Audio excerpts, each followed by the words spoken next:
Ever since the first moment I heard your name. Ever since the first time I hit play and started watching Tyler Perry Sisters, I have been on a journey. It is a messy journey, but appreciate you for joining us. I'm the Dad Panther. It's another episode of the Critics Collective, and we are talking season 3, right? Season 3. Yeah, I'm on season 3. There are 9 seasons. I am not going to be able to binge it all. The sun is setting on today, and I'll jump on this task and try it for the rest of the week. Hell, the rest of the month. So try not to spoil anything. There are some stuff I'm going to mention because at this point, season 3, you're in it. You're either in it. Now, before I go ahead and rate it, I'm going to give you my highs and lows. And, I'll continue on this. So my lows on this, I'm sorry, it's just me. Yes, the fashion seems to be getting better or has gotten better for the cast. I want to say yes. The lighting is still, I don't know why. Again, I saw Divorce Sisters, and there's a bar that has been set for me. The makeup, I'm gonna say the same. The makeup and the pacing, the pacing and the editing is affecting our show. Is showing the flaws in the acting. Okay. I don't know what was it called, staging, like when you're in the right spot during the acting or something, dialogue. I don't know what it is, but there's something I'm seeing and it's getting me. Now, I mentioned the makeup before.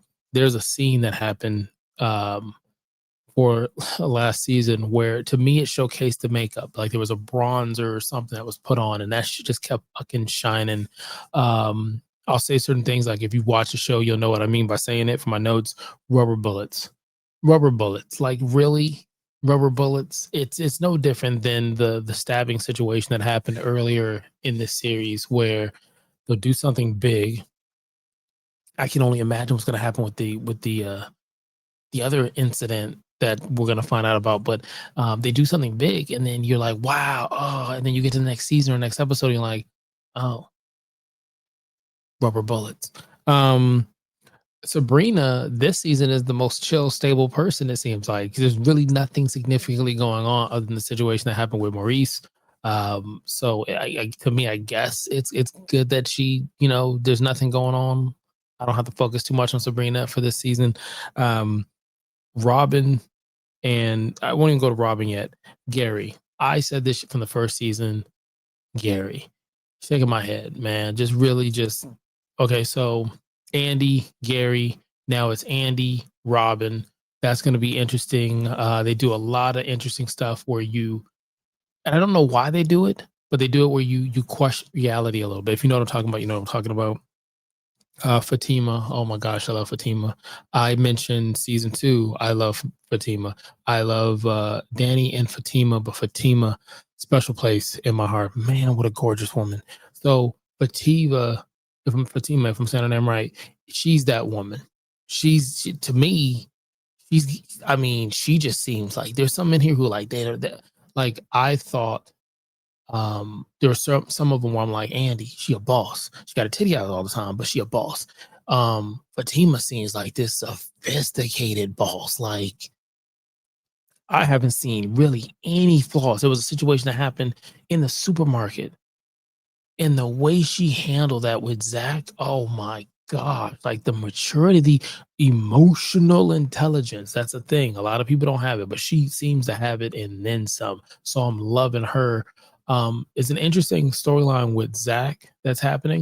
And what I mean by interesting, I feel like they're setting up something bigger. They've changed his path as a character. He's still comedic at times, especially on the phone call where he's talking to the bank about something.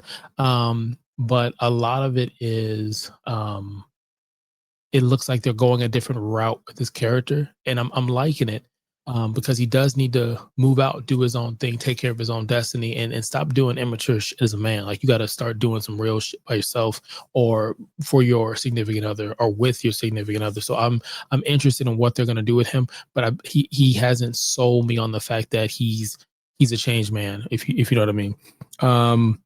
I would say Zach and Karen. I'm really just this woman, Karen.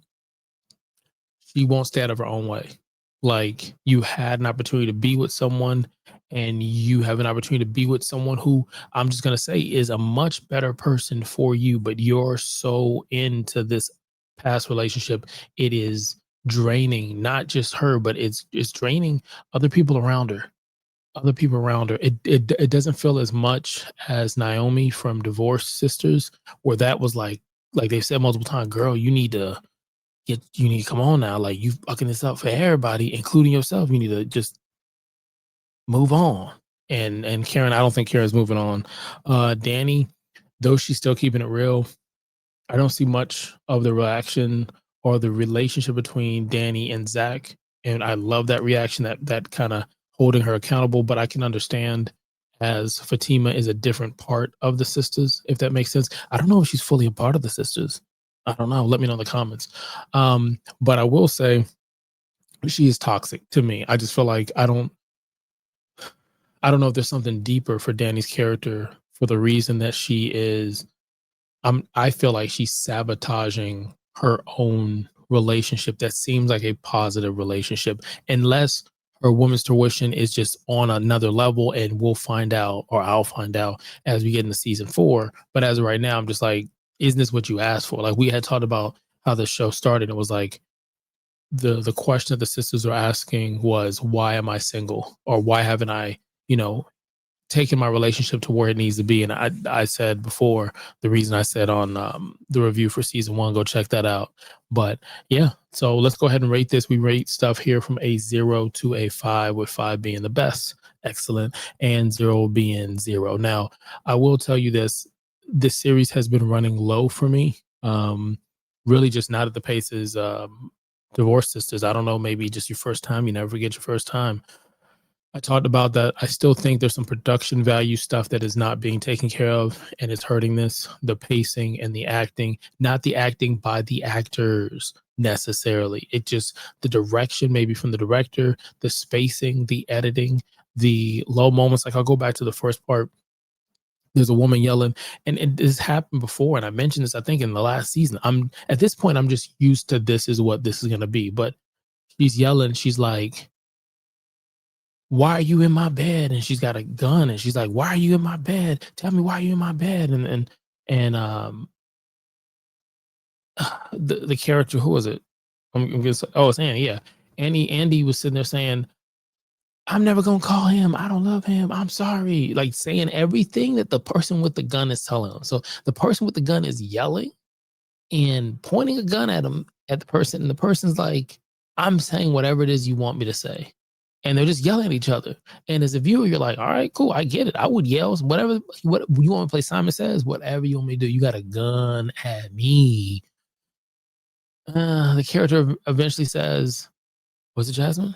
I don't know. The character eventually says something like, why are you yelling at me? I'm like, and she said it. She's like, I'm not yelling. You've got a gun pointed at me, which I felt was realistic, but not at the same time. And it just took me out. It made me laugh, and I ended up going backwards on it. So I'm gonna rate this. I'm gonna rate this a 2. I'm still gonna go with a 2.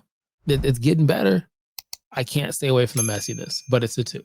You could have been anywhere in the world and you chose to be here. Until next time, good luck, loud.